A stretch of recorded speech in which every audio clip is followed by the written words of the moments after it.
कुछ विचार हैं कि भगवान ने हमें ये मनुष्य जन्म दिया, तो उनको तो हम याद करते नहीं हैं और संसार में लगे रहते हैं, खाने पीने भोगने में, बच्चों में, घर परिवार में। तो कहा जिस परमात्मा ने आपको हाथ दिए, पैर दिए, मन दिया, बुद्धि दी, वो किस ओर लगाते हो? तो कहा मन से भगवान का स्मरण करो, विवेक से भगवान को याद, सत्य असत का विवेचन करके भगवान में लगाओ मन को। हाथों से जप करो, भगवान की ठाकुर सेवा करो और सबकी सेवा भी ठाकुर जान के करो। पैरों से परिक्रमा करो, तो अपना सब मन, बुद्धि, शरीर, इंद्रियां सब भगवान में लगा दो।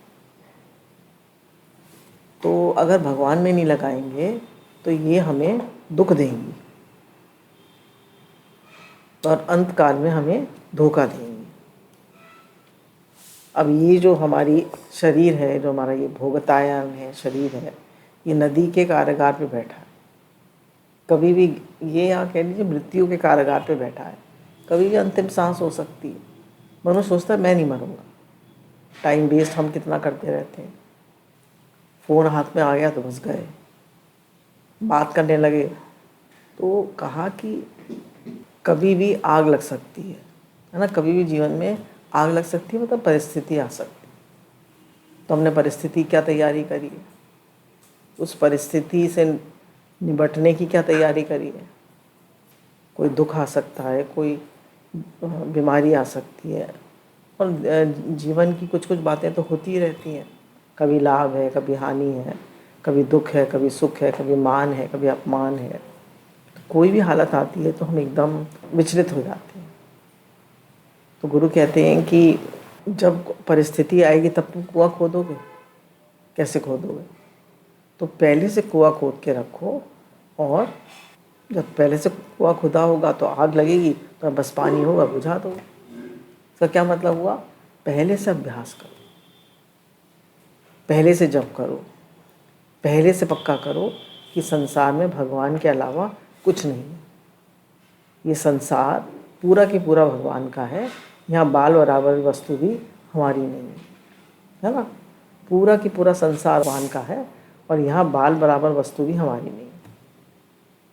तो ये तन मन प्राण रति मति गति सब भगवान में लगे, भगवान प्यारे लगे, भगवान मीठे लगे। तो एक बार एक राजा था, तो उसके पास एक बकरा था। तो राजा ने ऐलान किया कि जो मेरे बकरे का पेट भर देगा, मैं उससे अपनी लड़की की शादी भी कर दूंगा और उसे आधा राज भी दे दूंगा, और जो नहीं भर पाया पेट, उसको मैं जेल में बंद कर दूंगा। बहुत से गडरिया आए, बहुत से लोग आए, पर कोई राजा बकरे का पेट नहीं भर पाया, क्योंकि बकरे की आदत होती है बार बार मुंह मारता है ना। उसका पेट ही भरा होगा तभी आप उसके आगे घास या पत्ते करेंगे तो मुंह मारेगा। तो ऐसे निरे लोग आए, निरे राजा ने सबको जेल में डाल दिया। जैसे ही राजा उनके आगे घास करता या पत्ते करता, वो मुंह मार देते। अंत में गडरिया आया, उसने कहा मैं भर दूंगा। तो वो अपने बोला मुझे 1 हफ्ते का टाइम दीजिए। तो वो अपने उसमें ले गया झोपड़े में, और उसने उसको सुबह से दोपहर तक तो वो खिलाए, और दोपहर बाद अगर वो मुंह मारे तो वो उसके मुंह पे डंडा मारे। उसको आदत पड़ गई कि सुबह से दोपहर तक तो मिलेगा, और उसके बाद अगर मैं मुंह मारूंगा तो मुझे डंडा पड़ेगा। 1 हफ्ता जब बीत गया तो उसको खूब खिला पिला के ले गया दोपहर तक, फिर दोपहर बाद राजा के पास ले गया। तो जैसे ही उसने बकरे ने मुंह मारा तो उसको डंडे की याद आ गई बकरे को, और उसने मुंह ऐसे फेर। फिर राजा ने इधर से दिखाया तो उसने मुंह फेर लिया, फिर इधर से दिखाया, फिर उसने उधर मुंह फेर लिया। तो उसने खा के ही नहीं दिया। राजा बड़ा हैरान, कैसे कैसे हो सकता है। तो उसने पूछा कैसे आपने पेट भरा, तो उसने बता दिया। तो उसने कहा आप मेरी बेटी से शादी कर सकते हैं और आधा राज ले सकते हैं। तो उसने कहा ना तो मेरे को आपकी बेटी चाहिए और ना मुझे आपका आधा राज चाहिए। आपने जिन लोगों को कारागार में बंद रखा है उनको छोड़ दीजिए। मुझे कुछ नहीं चाहिए। अब गुरु बताते हैं कि ये जो हमारा मन है, ये मनुष्य मन है, ये बकरे की जैसा है। चलते फिरते कभी इधर मुंह मार दिया, कभी उधर मुंह मार दिया। बहुत से लोगों की आदत होती है, चल रहे हैं, इधर से कुछ खा लिया, उधर से कुछ खा लिया, इधर से कुछ उठा लिया, उधर से उधर उठा लिया, इसकी बात सुन ली, उसकी बात सुन ली, इससे बात कर ली, उससे बात कर ली। फ़ोन हाथ में आया तो कुछ ऊट पटांग देख लिया, फिर ये देख लिया, थोड़ी न्यूज़ सुन ली, थोड़े शॉर्ट्स देख लिए। ना बोलने पे कंट्रोल, ना खाने पे कंट्रोल, ना देखने पे कंट्रोल, ना सोचने पे कंट्रोल, किसी चीज़ पे कंट्रोल नहीं। तो भगवान ने हमें समझदारी दी है मन को संयमित करने के लिए, अपने मन बुद्धि को शुद्ध बनाने के लिए। अपने मन को संसार में जाने से रोक लेना बड़ी बात नहीं है। बोले आपने नो कर दिया कि नहीं, मुझे नहीं खाना क्योंकि मुझे नुकसान करता, आपने नहीं खाया। नहीं बोलना क्योंकि वहाँ लड़ाई हो जाती है। आपको नहीं जाना, नहीं करना क्योंकि ठीक नहीं बैठता। तो बोले मन को रोक लेना बड़ी बात नहीं है, पर मन को भगवान में लगा देना ये बड़ी बात है ना। मन को रोक लेना बड़ी बात नहीं है, पर मन को भगवान में लगा देना बड़ी बात है। रात दिन जप करिए, रात दिन प्रार्थना करिए, भगवान मेरा रात दिन जप चले।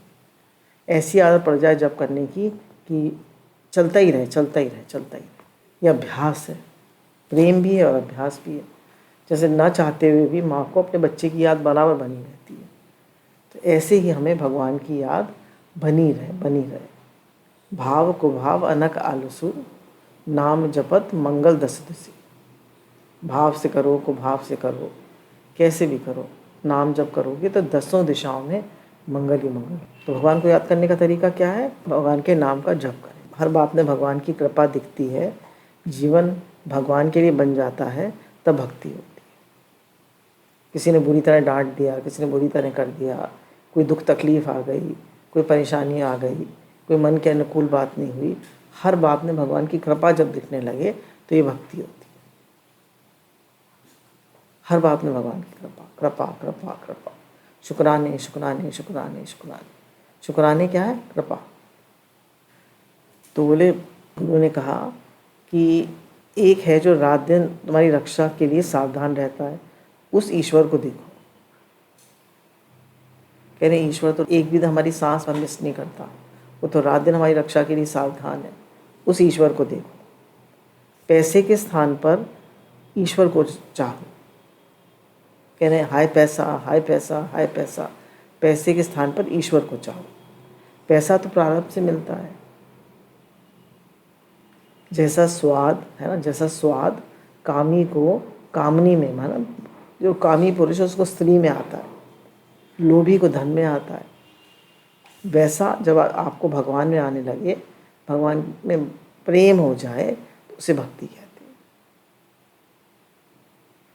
अतः समझदारी, आप हृदय में भगवान को भरो तो संसार हृदय में प्रवेश नहीं करेगा।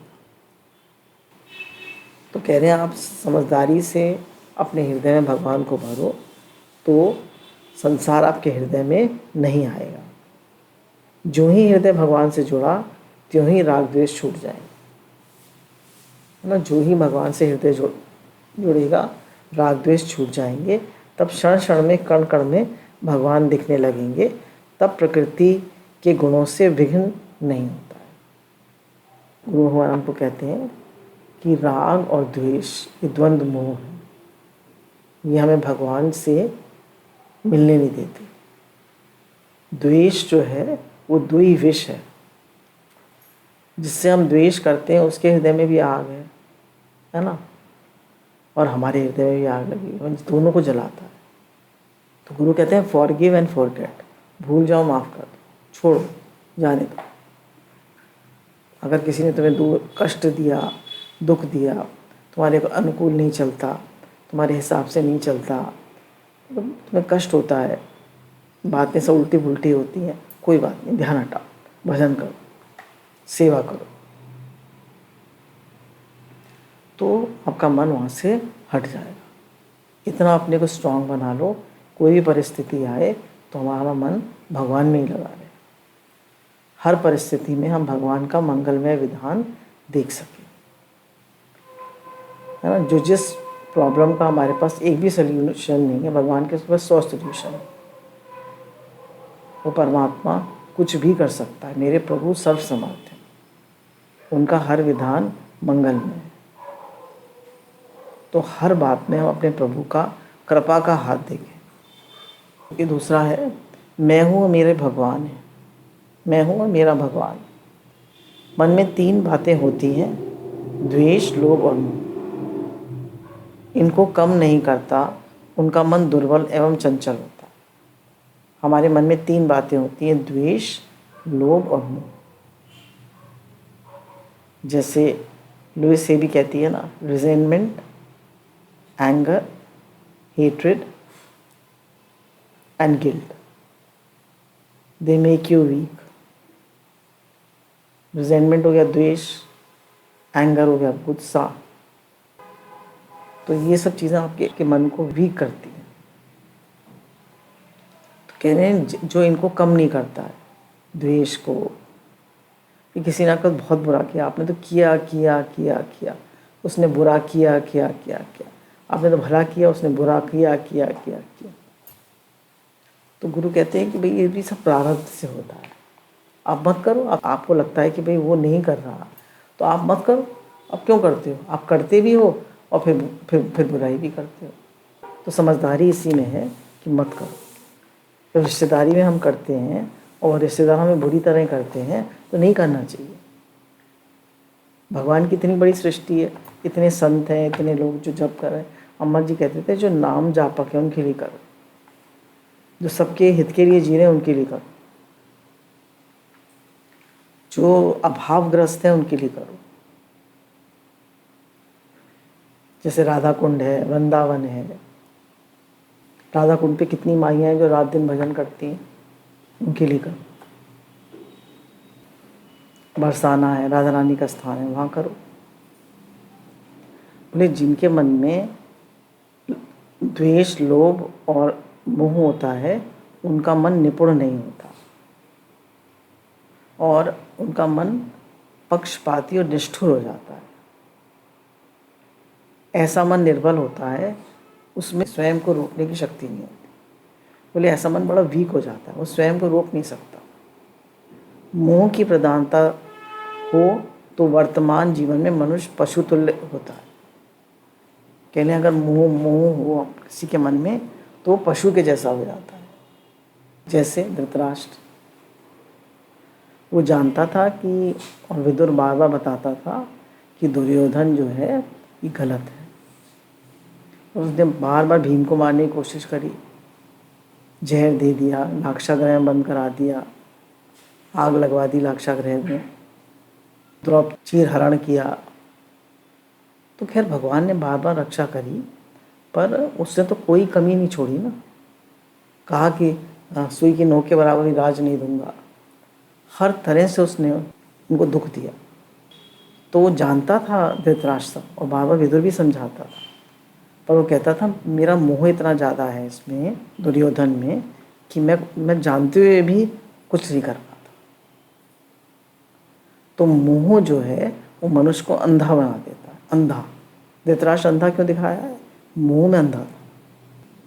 तो गुरु कहते हैं कि मोह जो है बहुत खराब चीज़ है। प्रेम करो पर मोह नहीं। प्रेम सुख देता है और मोह दुख देता है। अगर बच्चे जब माता पिता को बुरी तरह करते हैं, माता पिता बड़े दुखी होते हैं, तो मोह है। ठीक है, बुरी तरह कर रहे हैं आप, अपना भगवान में मन लगाइए।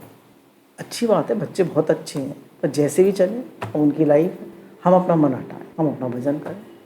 तो गुरु कहते हैं चित्त में लोभ, मोह, द्वेष की प्रधानता हो तो वर्तमान में स्थिरता परमार्थ विचार में पटु नहीं होता। कह रहे हैं अगर आपके जीवन में द्वेष, लोभ और मोह होगा, तो एक तो मन आपका प्रेजेंट मोमेंट में रह ही नहीं पाएगा, बार बार पास्ट की बातों को याद करेगा या बार बार फ्यूचर के बारे में सोचेगा। इसलिए मन को वहाँ से हटाइए और भगवान में लगाइए।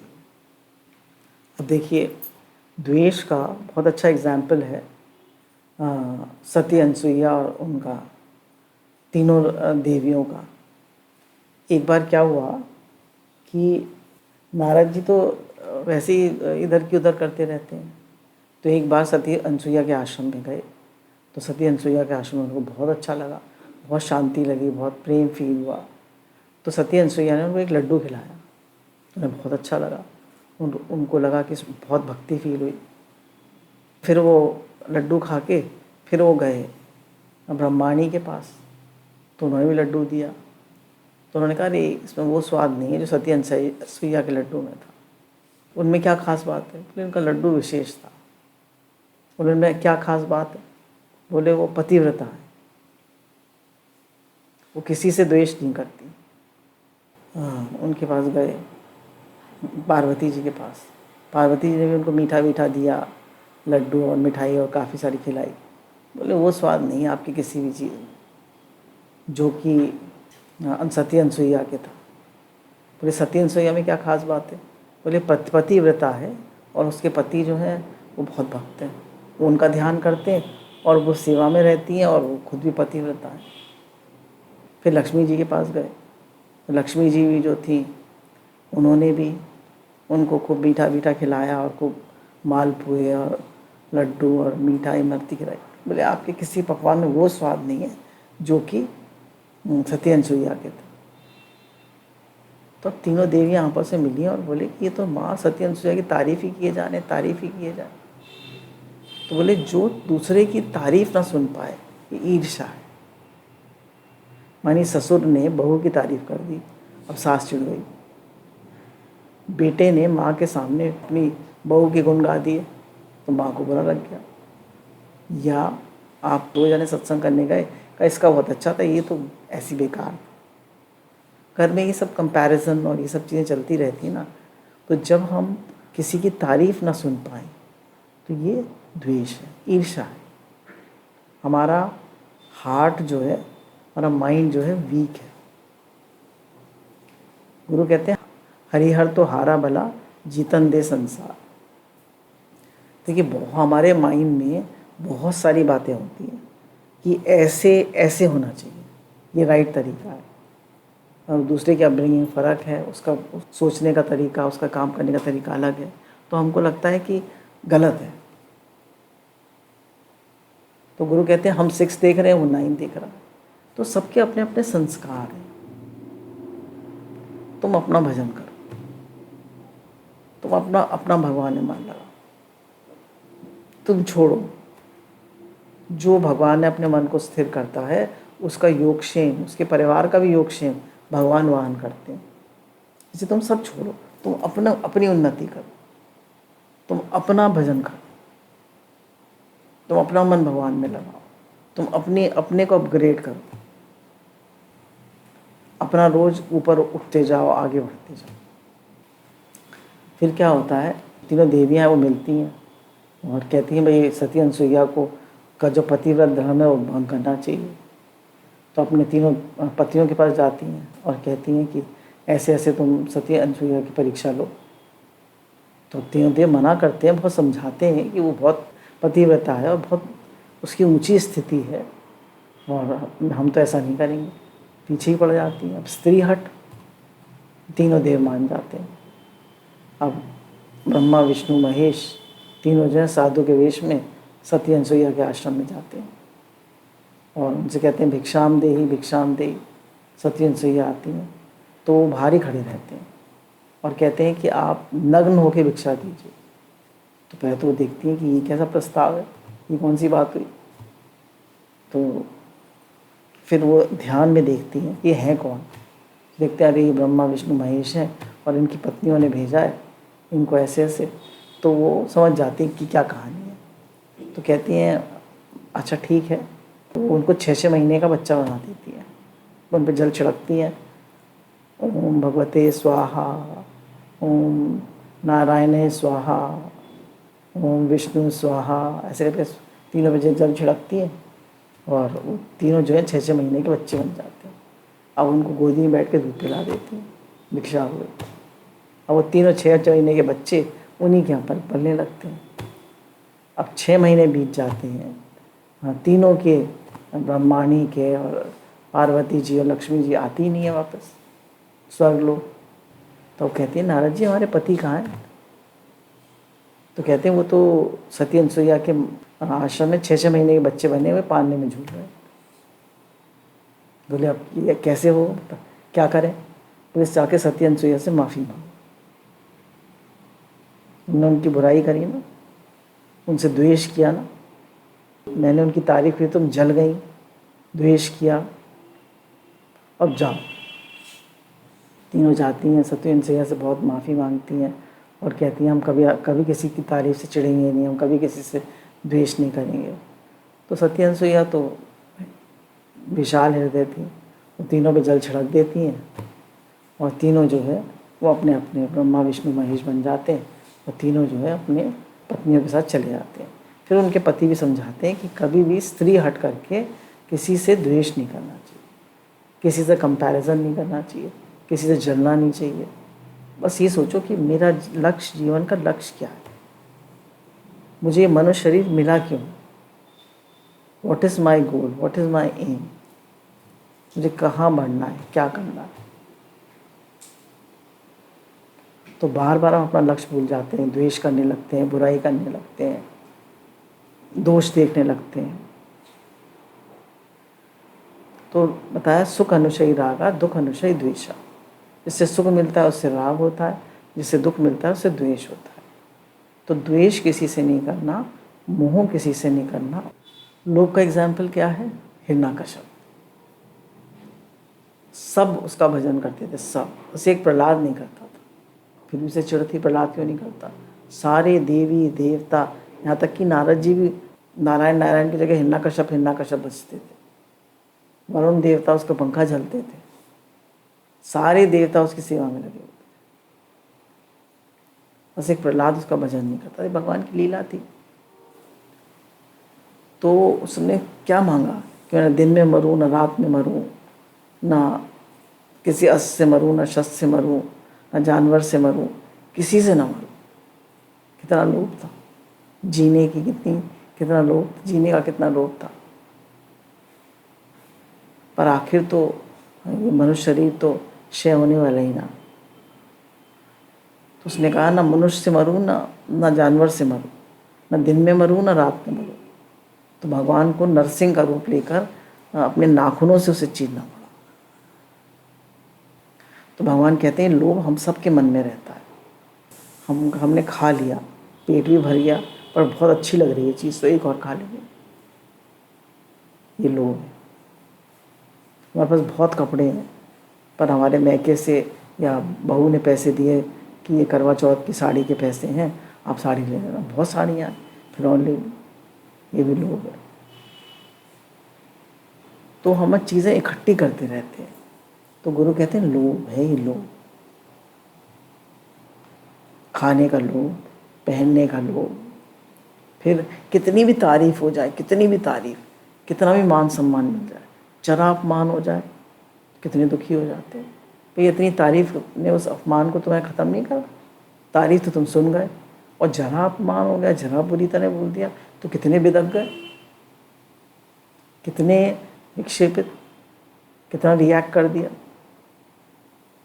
कह रहे हैं लोभ है ये, सुख आराम मान बढ़ाई, है ना, सुख आराम मान बढ़ाई, हर चीज़ का लोभ है। सुख आराम का भी, ज़्यादा सोना, ज़्यादा खाना, ज़्यादा बोलना, ये सब मनुष्य को भजन में विघ्न है। ज़्यादा खाना, ज़्यादा बोलना और ज़्यादा सोना, अगर इन तीनों पर मनुष्य ठीक ठीक करे, संयमित करे इनको, तो वो जीवन उसका बहुत महान बनता है। कम खाए, मतलब जितना शरीर को ज़रूरत है उतना खाए, कम बोले, मौन रहे, ज़रूरत हो तो बोले, बोलत बोलत भय बेकारा, बिन बोलत भय जय जयकारा। और कम सोना, हमारे लिए 6-7 घंटे की निद्रा काफ़ी है।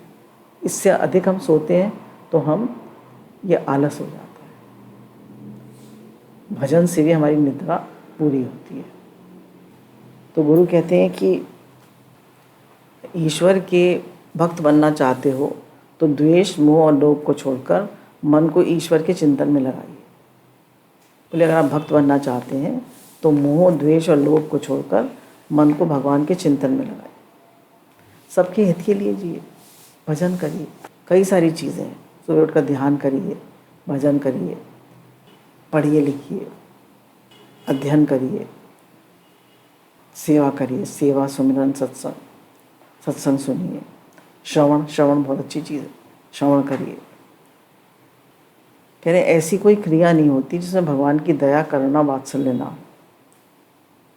कह रहे चाहे सुख हो चाहे दुख हो, चाहे मान हो चाहे अपमान हो, हर क्रिया में भगवान की कोई ऐसी क्रिया नहीं होती जिसमें भगवान की करुणा और भगवान का वात्सल्य और भगवान की दया नहीं होती। हमारे मन को विपरीत परिस्थिति लग रही है, पर है वो अनुकूल। मनुष्य की बुद्धि दूसरी ओर लगी रहती है, अतः उस क्रिया में भगवान की कृपा समझ में नहीं आती। कहने कभी कभी भगवान से किसी से वियोग होने में भी लाभ है ना। किसी का हमारे घर में शरीर शांत हो जाता है तो उससे वियोग होने में भी लाभ है। कभी कभी किसी से वियोग होने में भी लाभ होता है। कभी पैसा खोने में भी लाभ होता है। कभी कभी किसी से वियोग होने में भी लाभ होता है। कभी कभी पैसा खोने में भी लाभ होता है, नुकसान हो जाता है।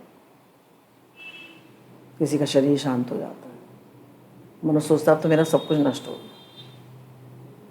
पैसा चला जाता है तो कहता पैसा गया तो सब गया। कभी कभी किसी के मरने में भी लाभ होता है। सन्यासी होना, त्याग में जीवन, अकेला जीवन बिताना भी भगवान की कृपा है। जैसे हमारी सत्संगी हैं तो उनके बेटा भी नहीं है और पति भी नहीं रहे, तो अकेली रहती हैं घर। तो 2-3 साल तो बहुत परेशान रही। अब उनको लगता है कि मैं अकेली नहीं हूँ, भगवान मेरे साथ है। और पढ़ना, लिखना, सत्संग करना और सब में अपने जीवन को उन्होंने लगा दिया है और प्रसन्न रहती। कहती हैं जो ठाकुर जी ने किया इसमें भी भलाई है। क्योंकि पति होते तो भगवान में नहीं लगने देते, पति नहीं है तो भगवान में आप पूरी तरह स्वतंत्रता से लग सकते हैं। तो भगवान का हर विधान मंगल में है, हर बात में लाभ ही लाभ। कह रहे सन्यासी होता है तो अकेले जीवन बिताता। तो अगर हम अकेले रह गए तो क्या हो गया। जैसे मीरा ने कहा कि भाई हमारे घर के सारे संबंधी जो हैं वो उल्टे हैं, कुछ ना कुछ मुझे कष्ट देते रहते, मैं क्या करूं। तुलसीदास जी ने क्या लिख के भेजा, जाके प्रिय न राम बेदे, तजिए ताहि कोटि बैरी सम यद्यपि परम स्नेही। भरत तजी महतारी, भरत ने अपनी माँ को छोड़ा और प्रहलाद तजियो पिता, राजा बलि गुरु तजियो, उनके गुरु थे ना, शुक्राचार्य को तजा। और नारायण आए थे, उनकी बात मानी तो बलि तजियो गुरु। और भगवान कृष्ण ने तो सभी को त्याग कर दिया, तो गोपियों का त्याग किया ताकि उनका प्रेम और बढ़े, सबको वियोग दिया। तो कभी कभी त्याग में भी भलाई होती। अखंडानंद जी का है, एक बार मैं अपने घर से जा रहा था चित्रकूट के लिए, तो एक संत मिले रास्ते में, बोले कहाँ जा रहे हो, अकेले कहाँ जा रहे हो। तो मैंने कहा मैं चित्रकूट जा रहा हूँ, मैं अकेला नहीं हूँ, भगवान मेरे साथ है। तो कह रहे जब कोई दूसरा हमारे साथ होता है तो भगवान का पता नहीं होता है, और जब हम अकेले होते हैं तो ऐसा लगता है भगवान मेरे साथ है, और भगवान हमेशा साथ होते हैं। तो वो व्यक्ति जो है अपनी प्रेजेंस इतनी फील कराता है कि हमें भगवान का पता ही नहीं चलता। तो जब हम अकेले होते हैं हम भगवान के लिए रो सकते हैं, हंस सकते हैं, भगवान के लिए गा सकते हैं, भगवान के लिए नाच सकते हैं, कुछ भी कर सकते हैं। तो कभी दुखी नहीं होना चाहिए कि मैं अकेला हूँ। हमेशा कहिए you may be lonely but you are never alone. तो हमेशा भगवान आपके साथ है, भगवान का हर विधान मंगल में। कह रहे हैं भगवान जो है हमारी कितनी सहायता करते हैं ये तब पता चलता है जब हम अकेले होते हैं। पल पल पर हमारी सहायता करते हैं। जिसने आपको मुख दिया, शरीर दिया, पेट दिया, उसी ने रोटी दी। आपकी एक एक चेष्टा भगवान की दृष्टि में है। हमारा एक एक कर्म भगवान देख रहे हैं।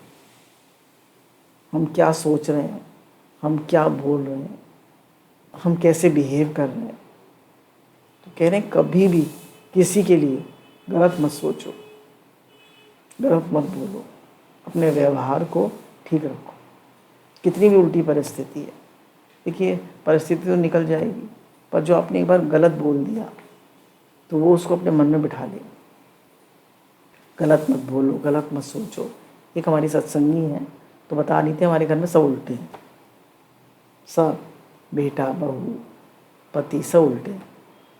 पर मैं तो अपनी सेवा करती रहती हूँ, अपना सत्संग में लगी रहती हूँ और किसी के लिए गलत भाव नहीं रखती, किसी के लिए गलत सोचती नहीं हूँ। ये सब सत्संग से गुरु से समझ में आया कि सबको फ्री कर दो, सबकी अपनी अपनी लाइफ। कहने में आपकी एक एक चेष्टा भगवान की दृष्टि में है। जीवन में जो भी घटना घटे उसमें भगवान का हाथ, भगवान की कृपा दे। तो जीवन में जो भी घटना घटे उसमें भगवान की कृपा दे।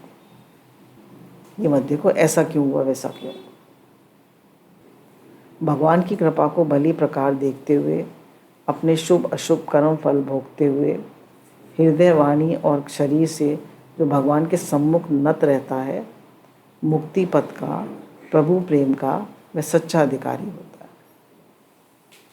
कह रहे हैं जो हर समय भगवान की कृपा फील करता रहता है और अपने शुभ अशुभ कर्म को सहन करता रहता है और हृदय वाणी और शरीर से भगवान के सम्मुख रहता है। हृदय शरीर और वाणी मतलब किसी से बुरा नहीं बोलता, किसी के गलत भाव नहीं रखता और भगवान में लगाए रहता। अपनी वाणी को जप द्वारा, हृदय को स्मरण द्वारा और अपने शरीर को सेवा द्वारा भगवान में लगाए रहता। मुक्ति पद का, प्रभु प्रेम का वह सच्चा अधिकारी। कह रहे किसी भी घटना का कर्ता मनुष्य नहीं है, ईश्वर है। ये सब भगवान की लीला चल रही है। तुम लीलाधारी को देखो, लीला को देखो। हम बार बार लीला में चले जाते हैं, उसने ऐसा किया, उसने ऐसा किया। कह रहे हैं हर कर्म का कर्ता ईश्वर है। जब हमने गलत किया वो भी नहीं, तब उसके लिए गुरु ने कहा करने में सावधान, होने में प्रसन्न। अतः जब तुम किसी कर्म करने वाले को गाली देते हो तो वह सीधे ईश्वर के पास जाते। बोले हर कर्म का करने वाला ईश्वर है, तो तुम उसको गाली देते हो, उसको बुरा सोचते हो, उसकी बुराई भलाई करते हो तो सीधे ईश्वर तक जाती है। भलो बुरो संसार नारायण तू बैठकर अपनो भवन धुआ। तो भला बुरा कैसा भी संसार है, नारायण तो बैठकर अपना भवन धुआ। बताया एक बार एक पंडित जी थे तो उन्होंने कुछ कहा, तो मैंने कहा कि किस मूर्ख ने कहा ये? बोले आपके गुरुजी ने कहा। बोले गुरुजी ने कहा तो ठीक कहा होगा। बोले अभी आप मूर्ख कह रहे थे, अभी आप कह रहे हैं ठीक है। कह रहे किसी को भी एकदम ऐसे मत कहिए तुम मूर्ख हो, तुम गधे हो, तुम नालायक हो। सोच समझ कर बोलो। सब भगवान का रूप है, सब भले हैं। इसी प्रकार हमको कार्यों को दूसरों का किया हुआ मानकर हम गाली देते हैं, है ना। तो कह रहे हैं जैसे हम सोचते हैं उसने ऐसे किया, उसने ऐसे किया, तो गाली देते हैं। तो जैसे कोई हमें खीर खिलाता है, वो तो स्वीट डिश है और साथ में वो भी देता है, मिर्च भी होती है, मिर्चौनी सब्जी भी होती है और साथ में नमक भी होता है, नमकीन भी होता है, मिर्च भी होता है। तो हम वो भी चाटते हैं और खीर का, तो उससे खीर का स्वाद बढ़ जाता है। वैसे ही भगवान बीच बीच में अपमान, दुख, अभाव, रोग हमारा अभिमान तोड़ने के लिए भेजते हैं। इसलिए बार बार भगवान देखिए अपमान, दुख, अभाव, रोग हमारा अभिमान तोड़ने के लिए भेजते हैं। जैसे अभी आपको एक अपना अनुभव बताएं, जैसे 5 दिन का अभी महायज्ञ होता है हमारे यहाँ।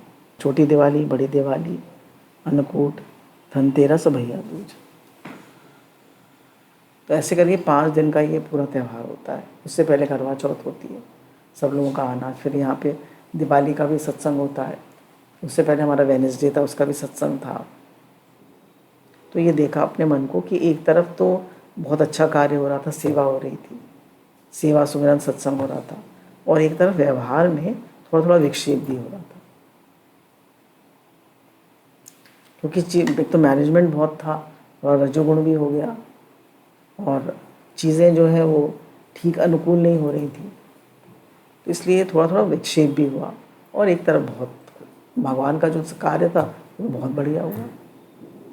तो ये देखा कि दोनों को बैलेंस करना आना चाहिए, क्योंकि यहाँ पे गुरु के दर पे जो कार्य है वो विराट रूप में होता है।